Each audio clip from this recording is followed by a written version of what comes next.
All right, Stokastic, here we go. It's your old pal EMac coming to you on a Sunday night. Sunday night football, wild card weekend, game number 5. Hopefully we get some offense in this game because there certainly hasn't been in any of the earlier games today.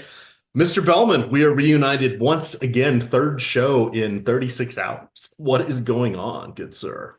Yeah, hopefully I was hoping we'd have some better football to talk about, but the Bills just absolutely rolled in what looked like could be competitive after the Broncos' first drive. And then this Eagles-Packers game has just been particularly ugly. So hopefully we get a good end of the fourth quarter and then a good Sunday night game to finish it off. This was my favorite game of the weekend anyways for offense, so hopefully it comes through like that. Yeah, that's kind of the plan for everybody, and we have pinned our hopes and dreams on this one because it looks pretty good. Highest total of our slate, rematch of week 1, so a nice little bookmark there. We've got storylines all over the place. Well, not exactly all over the place, but you have Jaden Daniels, who is surging towards being the offensive rookie of the year. Has been quite phenomenal. On the other side, you've got your guy, Baker Mayfield, back-to-back strong years. I mean, we're not going to compare him to Tom Brady, but late career Tom Brady, hey, he got, Mayfield's done nice getting Bucks into 2 playoffs. So that's kind of fun. You've got Marshawn Lattimore going against Mike Evans. Those guys have been battling all the way since 2017. They don't like each other very much. This will just be the 3rd game for Lattimore of this season. He was traded to Washington while he had a hamstring injury, so he was not able to play. He played 2 late games at the end of the year and then kind of tweaked that hammy again. So they didn't play him last week. So he is going to be in the mix tonight. We've got Bucky Irving, a strong rookie, along with Jalen McMillan. So 3 really fun rookies in this game. And yeah, this just looks pretty exciting. Oh, and Austin Eckler's back in the mix. So that should be fun as well. I'm actually using him right now as the captain in the Team Free Money Cash Game lineups. I keep telling you guys, you got to pick up my lineups in the DK lobby. Username EMac, just a buck. Pride is priceless. I'll declare it right now. I'm going to play Austin Eckler as my captain. So we're going to have some fun with this. Matt, what is your biggest highlight that you're looking for in this game? Or what is the most intriguing storyline for you? Man, Baker Mayfield is a dog. He unfairly got kind of ran out of Cleveland when they decided to go for Deshaun Watson. Clearly that has backfired like most things the Browns touch. But man, leading this Tampa team. I'm looking forward to working that in for at least 2 more shows for the NFL because I don't think we're going to get to do the Super Bowl. They usually bounce us and go with the main. You're right. You're right. I don't think they're making the Super Bowl anyways, but yeah, I'm with you. Oh, we're talking about it. We're talking about. I'm sure you'll bring it up anyways. Yeah, no, that's fair. I mean, listen, a lot of people make the case here that he wouldn't have become who he is now if he hadn't gone through the trials and tribulations of getting ran out of Cleveland and then having to, getting cut by the Panthers and Rams. I don't know whether to believe that or not. It'll never be proven, but either way, he's playing fantastic football. A clear top 10 quarterback this year. Struggled early last week and then really put it together late to get that must-needed win against the Saints. Did you happen to see, how they got Mike Evans his yards to get 1,000 yards? Did you see the reaction of the team after he got that? I did. I thought it was a great story. It was a fun story. I thought that was freaking awesome. And I'm buying Tampa heading into the playoffs.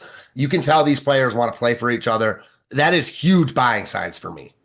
Yeah, exactly. And living down here, I saw so many going out to the store. Everybody's wearing their Tampa t-shirts and whatever today. So that's kind of fun for, now that I'm down in Florida. It was the same thing when I was in Washington, DC area for the Commanders. So it's just kind of fun. I've got my retro, we talked retro jerseys. Here's one for you, a fan vice jersey. That's pretty retro as far as things go. But this should be a fun game. We've got some good offense. We have some pesky defenses here. We have certain areas of each defense that can be exploited.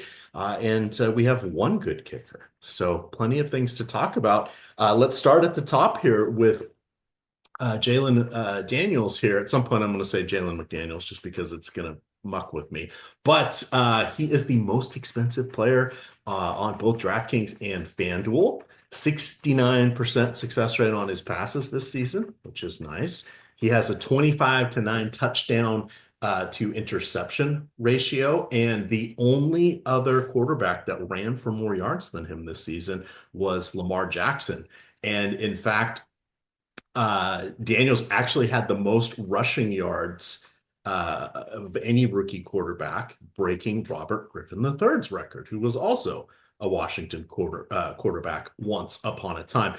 Griffin missed a couple games. He had a slightly better per yard average, but we got to give that to Daniels as well. So he's got, in his last 4 full games, he has at least 9 carries. So we're looking at a real dual threat quarterback that Washington is kind of, I don't know how you take it easy with him, but it doesn't, fortunately, remember when Robert Griffin was running around and we see Anthony Richardson running around, right? Doesn't feel that way with Jaden Daniels, right? He seems to be getting his yards within the flow of the game.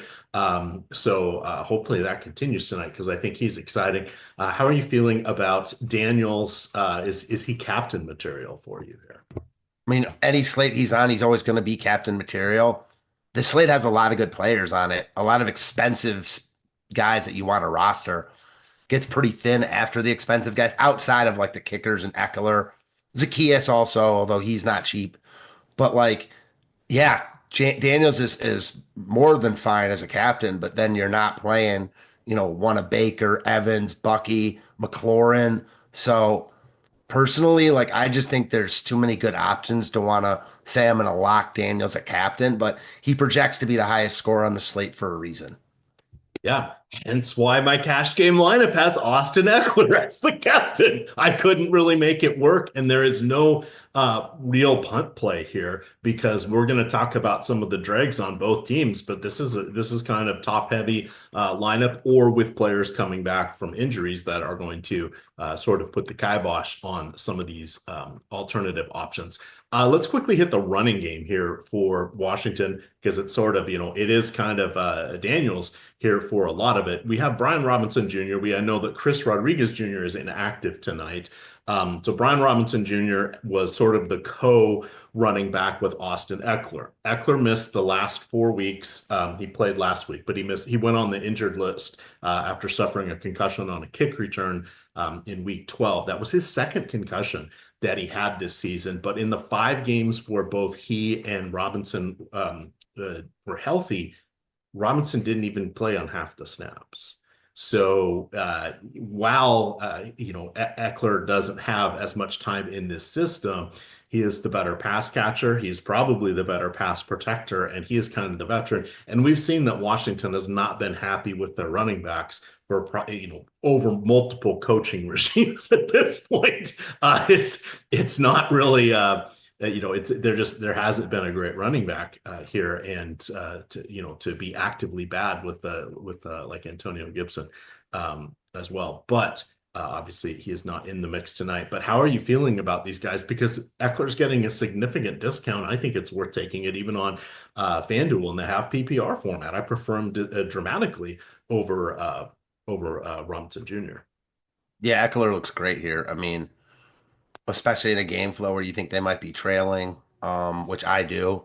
So, yeah, Eckler, he's always been very good as far as the PPR numbers go, and I think this is a great spot for him. He was back last week. He's just too cheap for his projected role here. I'm totally with you on Eckler. He looks like one of the better plays on the slate. All right. Now back to the pass catchers here. Terry McLaurin, you mentioned him the last primetime game that we had here. He has his fifth consecutive 1,000-yard season. He did not make it his rookie year. Fell, I think he had like 980 yards, missed a couple games. But otherwise, he would be the next guy in line to chase down Evans. So he had an outstanding year from a touchdown perspective. He has just been the guy.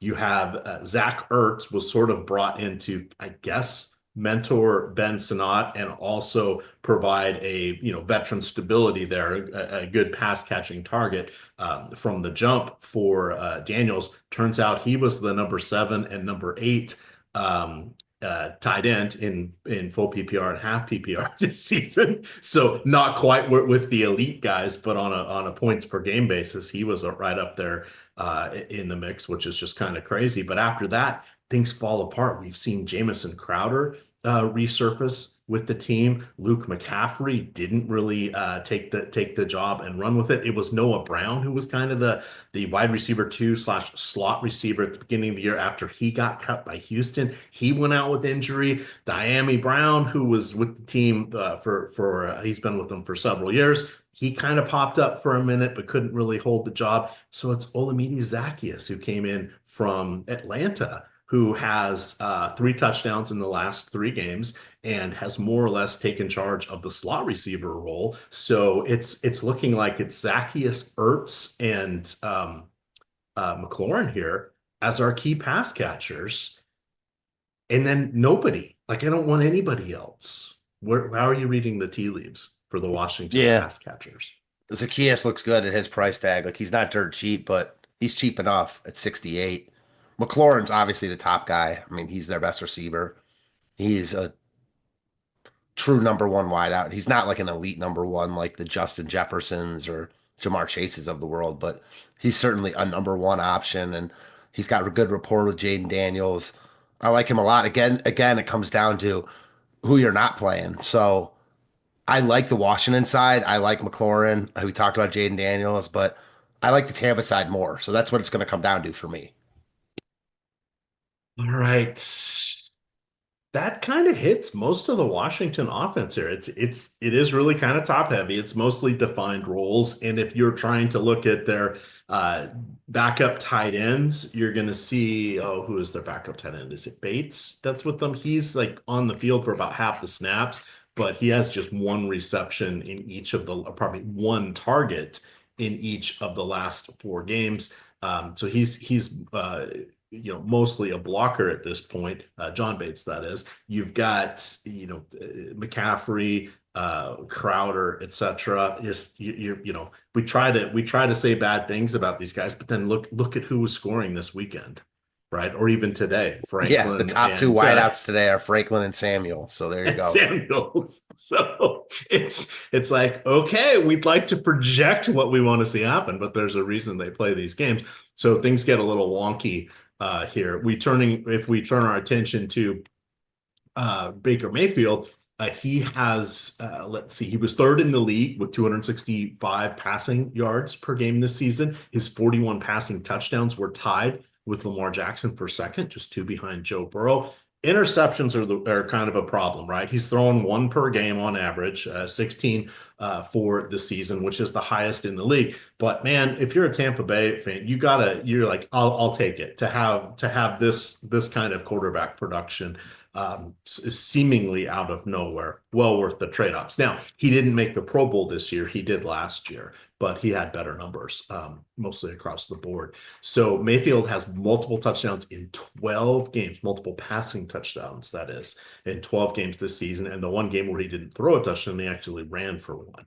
So he has been very solid with his fantasy points across the board. Not necessarily known as a running quarterback, but this is the playoffs, and we're going to see people or quarterbacks. This is it. If they get hit hard, you know what? They're probably going to lose the game anyway, and they're going to have all off season to heal. So expect to see him looking to extend plays as needed. On the running back side, Rachaad White did not get a touch last week. Matt, first time this season. I told you a couple weeks ago. I remember this conversation. I think they were playing. And we're going to have it again because I semi-disagree. I mean, like you were saying, Bucky's the bell cow. He is. Like, guy, you can disagree. And then I say, but he's 5'10" and 190 pounds. You can disagree and say that White's not going to go every week without targets, but you can't disagree with Bucky being the clear number 1 guy.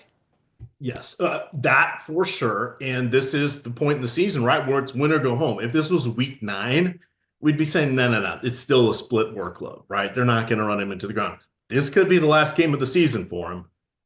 no limits, right? So he's going to be going out there and getting whatever they ask of him. Sean Tucker was on the field for about 7 plays last week. Really, the only way he's going to get anything. Same thing with McNichols is if something happens to one of the other running backs or there's garbage time in this game. So that was kind of my analysis. Like even in my article, I said something along the lines of, I don't think White will be shut out again, basically what you just said. But it was like, oh, okay, well, it was a must-win situation, and we saw what they did. So obviously that's what's happening tonight. Looking quickly at the tight end, Cade Otton has missed the last 3 games with the knee injury, but he is returning tonight. He is a full go. He is kind of their third option. At this point, he's more or less been surpassed by fellow Washington Husky McMillan in this one. Obviously, both of them are behind Mike Evans, but it almost feels like Chris Godwin. Who? Chris Godwin? Think about how much these guys have done without Godwin, which is just wild when you think about Mayfield having an even better statistical year than he did last year with no Chris Godwin for the vast majority of the season. Now, in the 3 games where Godwin and Evans were both out, Otton ended up having 29 targets in those games, but with Evans back healthy and McMillan, who missed 4 games himself with some soft tissue injuries, I believe I can't remember if it was hamstring or a calf cramp, but he's fine to go now. But Otton was had asserted himself, kind of as a dependable pass catcher. Anything after the catch and touchdowns are gravy, but at least he was someone that could help move the chains, which is key. I closed down the thing. I'm assuming Devin Culp was inactive. You got Payne Durham and Ryan Miller. They'll be on the field a little bit. Keefe didn't have a target this year. He played, I think it was like 120 snaps or so on offense. He's active because we'll see him there a couple times as a blocker, but he's mostly a special teams player. So tight end is really Otton or nothing.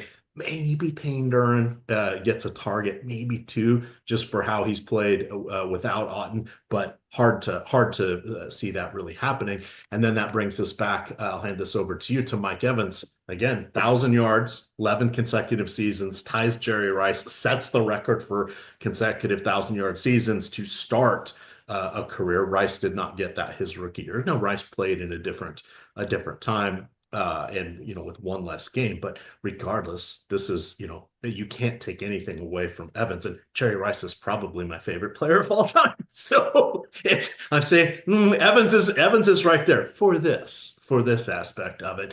How you feeling about Evans, McMillan, Otton, and company? The more I think about this slate, the more I freaking love Mike Evans. I think it's in a Mike Evans explosion spot. He loves going against Lattimore, obviously. He got going late last week after he was struggling. People weren't sure he was going to get to the. Yeah, I don't think he got his props, but he got over the 1,000 yards for the season. He got paid. I think they just continued that good mojo. I mean, we know he's a big play waiting to happen. I like Evans a ton here. I think he's my favorite play on the slate. It's hard to choose between the Tampa guys, Evans, Baker, and Bucky, and I like all of them a lot, but Evans is my favorite. I think he might be the lowest owned in the captain spot also of those guys. So, yeah, give me Mike Evans as my favorite play on the slate, quite frankly. Yeah, and for I see in chat, we're remembering the Lattimore shutdown cornerback. Lattimore's played, I don't know, I can't remember. He may have played 1 game or 2 games for New Orleans. He's only played 2 for Washington because he's dealing with that hamstring issue. So he's not the same lockdown corner that he was 3-4 years ago. Yes, these guys like to battle each other and what have you, but at some point you kind of are not as effective, father time and all of that. I don't think we see him get under Evans' skin enough to cause him to get ejected. I would put that at 10% probability. It's a playoff game. I mean, I doubt it. I hope not, but I don't know, because Jawan Jennings was on his way to some contract bonuses or whatever, and he got booted, right?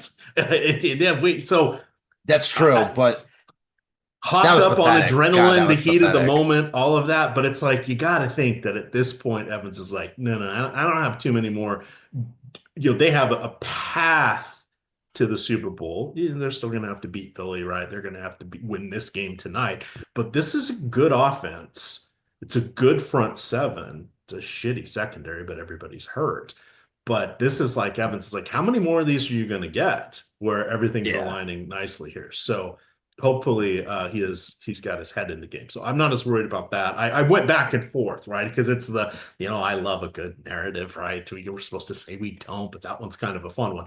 I went ahead and bet his over. You can't bet on that was the only, because I'm in Florida for the Hard Rock, the only wagers boosts they gave us was player stats. They wouldn't do any for the games, and any player stat combo and winning team is all Washington, because I don't think they want all the money coming in on Tampa. So they're not even making that, even with the $50. I think a lot of people are on Washington tonight. Really? Yeah. So, and you said you thought Tampa was. I love Tampa. I love Tampa personally. Like I love Tampa. I know people are like, I've heard a couple times today, they barely beat New Orleans last week in a must-win game. Like, welcome to the NFL. It's week to week. They got the win last week, and I think they carry that momentum over. I mean, you got a rookie quarterback in Jaden Daniels coming in here. I know he's been really good, but give me the veteran QB, home team. I really like Tampa tonight. Probably too much so.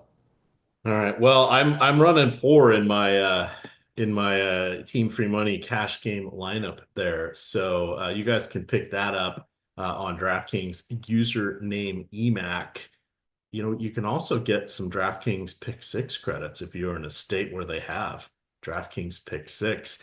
You play 5, get $50. That's a pretty good deal. Or even better, you can go to the link join tab. I will drop that into chat there. But any one of these 11 operators, including DK Pick 6 is on there. Any one of these 11, sign up for them if you haven't already. Come in through our link. It's important. Follow whatever the link says. The DraftKings ones, you can see that you get their bet or their welcome bonus as well. Make your first wager. Once that settles, or pick 'em card, or whatever it is. Once that settles, send a screenshot of that and your welcome email. Forward that to support@stokastic.com. And if you've come in through our link, that's what you have to do. If you've come in through our link and you do those easy steps, we're going to get you 1 month all access to the Sims of any sport of your choice. You can get the rest of the NFL playoffs. You could get NBA, sign up for multiple, get a couple months of NBA, and finish out NFL. MMA starting up as well. Sims are pretty good for that. But check that out. That is the Stokastic link join, as well as the DK Pick 6 credit offer. All right, let's hit defenses here. We've got 20 minutes until lock. So defenses and kickers. So, let's go with Zane first. We'll save the best for last. Zane Gonzalez out of the league for 2 years.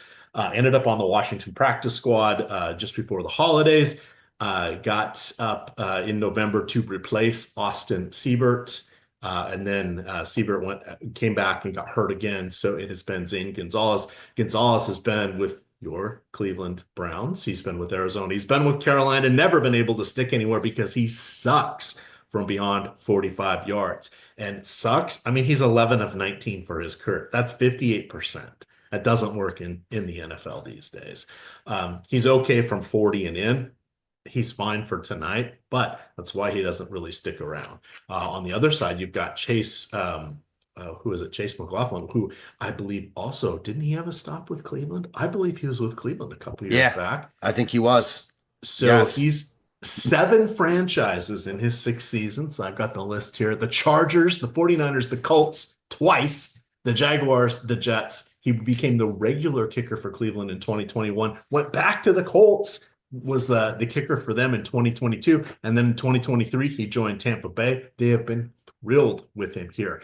His PATs in his time with Tampa Bay, and his time as a full 4-year full-time starter, he's only missed 3. 144 out of 147. It's a 98% success rate. And then he has an 82% conversion rate from beyond 50 yards. He is a very good kicker who just finally got in a situation where, he beat out the guys that were coming after him in training camp and was able to hold on to the job. So he has been a starter for the last 4 years. Just over 3 teams. So he's pretty good. On defense, Daniels has been sacked 47 times, 16 in the last 4 games. So we know the Tampa front 7 is pretty good. The defense is ravaged with, just literally ravaged with injuries in their secondary. But the Bucs had 46 sacks themselves. So they're going to get after the quarterback. So we like that pretty well. When you look at Washington, they were actually also solid, 43 sacks. Mayfield does get sacked a fair amount, 40 sacks for him. So not the same as Jade McDaniels, and nobody is in. Who's the rookie quarterback for Chicago that I already forgot his name? Caleb Williams. I heard someone was saying his nickname is Sack Williams. I thought that was funny. I was like, is that just a DFS fantasy football thing, or is that picking up steam somewhere? No, I don't know. It's not. So, and that's how I think of him now. So I'm like, oh yeah, the guy that gets sacked all the time. I totally forgot. That's funny. USC. Shout out to Chris Spags. Caleb Williams, one of his, went to his alma mater there. But both defenses are live for some fantasy goodness here. We're projecting them to give up some points, so you need to understand your scoring. Remember, DK caps out at 4 lost points, basically, for points allowed. So we're looking for the proverbial splash play. We saw yesterday what can happen with a team like Houston. So even though we're like, oh, the Washington defense isn't that great, or the Tampa Bay secondary is going to get shredded. Yeah, but if they get a pick 6, I don't think we're going to get a blocked PAT return for a touchdown. But if they get a pick 6, we'll have to see what happens here. All right, 16 minutes to go. How many lineups are you doing tonight? Let's see if we have 15 questions here. 15. And are you in the Big Daddy contest? Yeah, I'm just playing the main. I'm telling myself the story that Tampa kind of rolls here. I messed around with projections a little bit to tell that story. And yeah, I'm getting a ton of like 5-1 Tampa stacks, 4-2s, which is what I want. So yeah, I know I could be totally off here. It wouldn't be the first time, but this is probably my favorite spot of the weekend, Tampa here. Yeah, I like Tampa as well. I ended up going, I mentioned the team free money. I'm going with Eckler, Daniels, and then I've got Irving, Mayfield, McLaughlin, and Otten. So I'm also not going with Mike Evans, which is why I went and bet his prop. Because I'm like, well, if he's going to kick my ass, I'm going to grab his prop. So. The other guy I didn't talk about, like when we were talking about receivers, and I like him a lot, and he's cheap, and he makes a lot of things work on this slate, is Sterling Shepard. So again, I like Tampa a lot. He's back. He projects well for 3K anyways, or 3,200. He's my favorite cheap guy. And I'm using a ton of him. I used a bunch of him on the main slate, so of course I'm using him on Showdown. Yeah, I am. That is a good call out. We didn't really go deeper beyond McMillan but let me get to Shepard. Let's see what my notes say. So my notes are just veteran Sterling Shepard is consolidated the wide receiver role. Trey Palmer and Raheem Jarrett are more or less afterthoughts. I didn't look to see if one of them was inactive, but I know Jarrett, I believe, returns kicks, and I think Palmer is the punt returner. But they are deep down the line. Let's see what the score is. 22-10. Philly's got the ball. Yeah, Jordan Love just threw a pick, so game's over. Jalen Hurts did not need to do much, if anything, today. 131 yards passing. Those 2 touchdowns. Whole game sucks. Saquon was awful. Yeah, sadly, Bo Melton. I had a lot of Bo Melton. They were at least going for him down the field there. That was who was. Yeah, because Reed got hurt. Oh, did he really? Oh, yeah, Reed got hurt. He caught a ball like, I don't know, third quarter, and like his arm, he wasn't coming back in.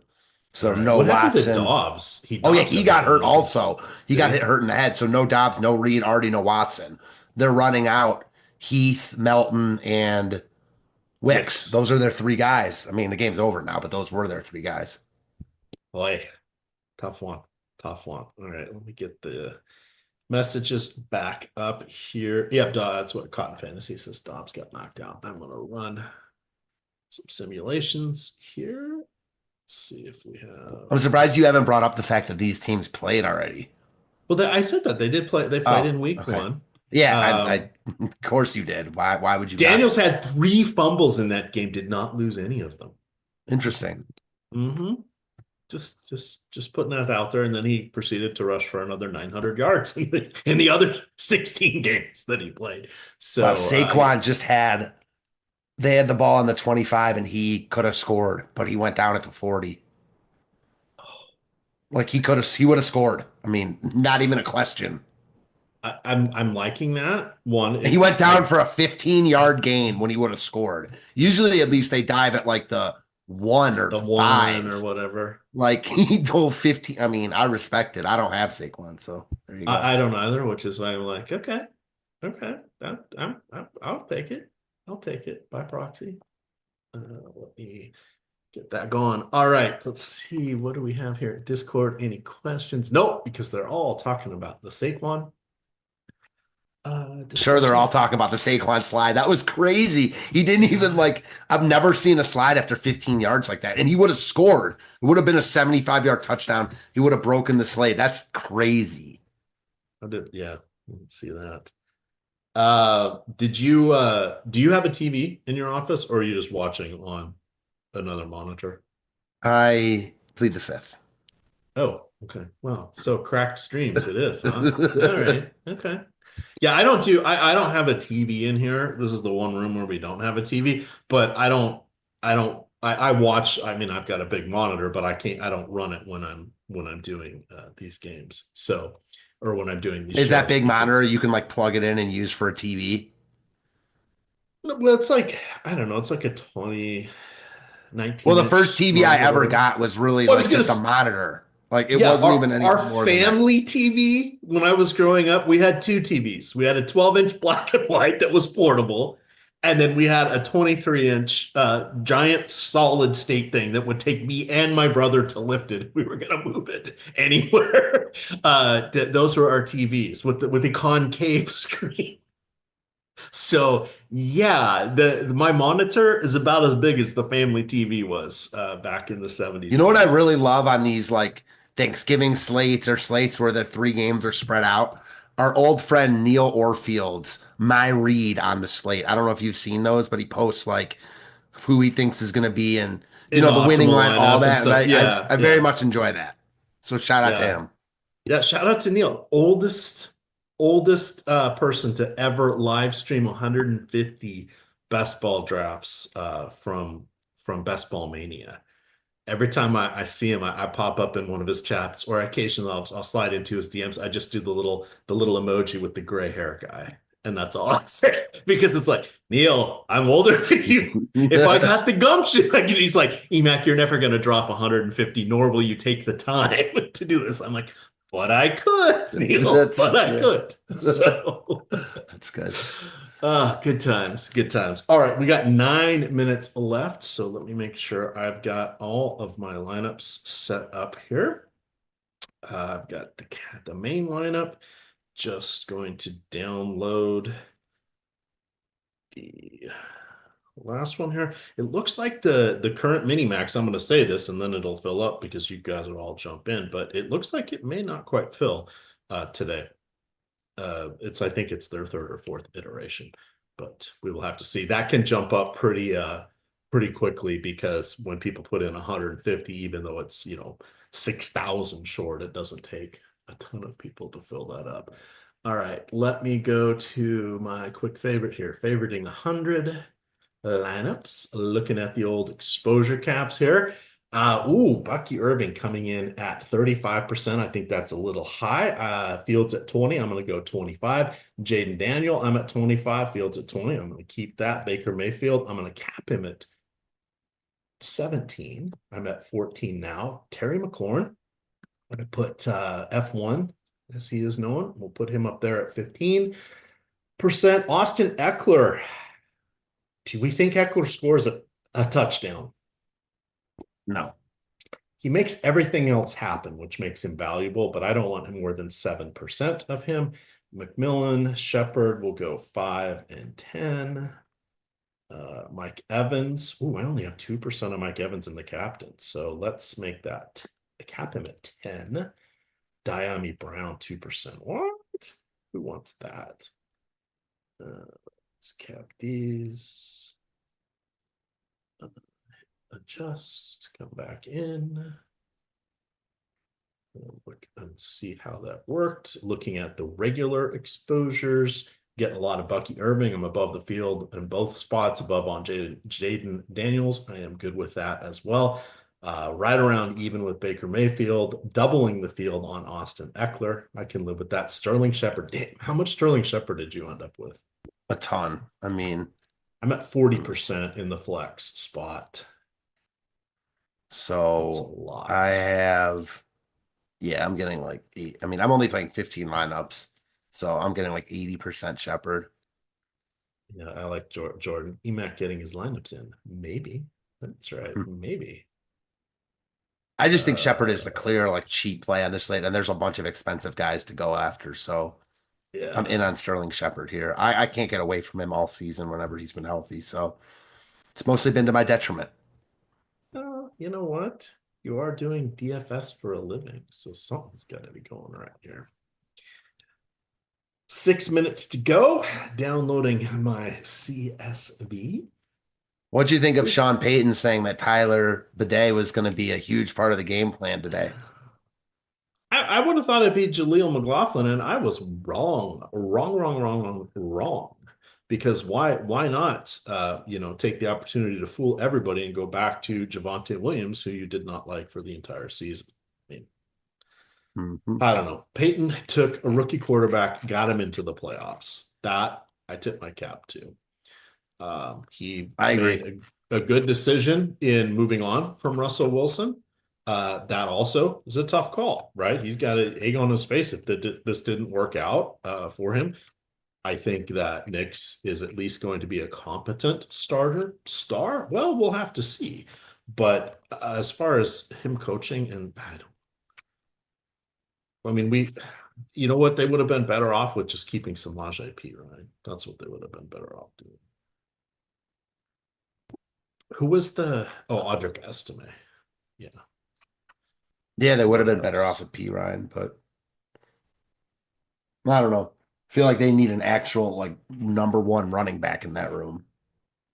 It's what's so funny is I remember when I was younger and it was always running backs would just get ground into dust with Tampa Bay is a great example. James Wilder had something like 400 carries one year, or 444, some ungodly number. And not everybody's Emmitt Smith, right? Okay, he survived. Most of the others just get ground into dust. And I was always like, well, why wouldn't you use a committee, right? Why wouldn't you want fresher guys out there? Now, there wasn't the talent that there is now. Sure. And there was such a more of a running game. So they were, even though they were getting all those carries, they were getting hits, but not massive hits because they were just getting run into the line. That's a good call on James Wilder. He's the third. He's got the third most rush attempts of any player in the history of the NFL with 407. Can you name the top two? I thought of one of them, but I didn't get the other one. Single season? Yes, Dickerson is 4th. Eddie George is 5th.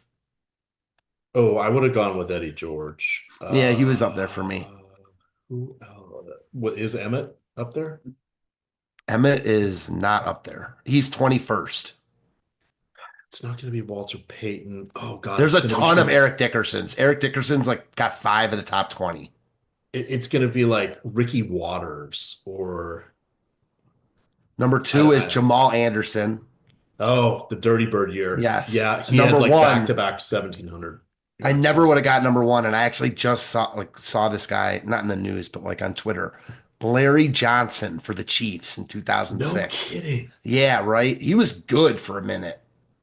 Yeah, out of Penn State, if I remember correctly. Yes. He was in that line with from after Christian Okoye, and Barry Word, but then him and Jamal before Charles, Priest Holmes. And Priest Holmes, that's the other guy I was thinking about. Was Priest Holmes, right? Because they just were minting running backs that were cast off from other teams, which was crazy.